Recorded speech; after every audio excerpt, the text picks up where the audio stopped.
আজকে যেই প্রবাসী আমাকে ফোন দিয়েছিল, ওনার চোখে পানি ছিল যে আমার স্ত্রী আজকে ফেরিঘাট পরে ছটফট করে মারা যাবে। ওনার ওই অবস্থা দেখে ইসলামী আন্দোলনের পক্ষ থেকে অ্যাম্বুলেন্স হসপিটালে ভর্তি করে দিয়ে এসেছি, কেবল এলাম। আরো রুগীরা এখানে রয়েছে, রুগী অসহায় মানুষগুলোর কমপক্ষে পারাপারের জন্য ব্যবস্থা থাকে।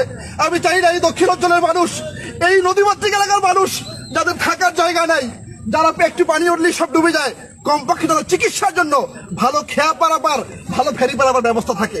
আমি মিডিয়ার কাছে, প্রশাসনের কাছে, আমি সবার কাছে আবেদন করব, আমরা আজকে ইসলামী আন্দোলনের নেতৃবৃন্দ এসেছি, আমরা এখানে থাকবো, সে চরমনাইয়ের দায়িত্ব পালন করবো, চরমনাই বিশ্বের পক্ষ থেকে আমরা দায়িত্ব পালন করব।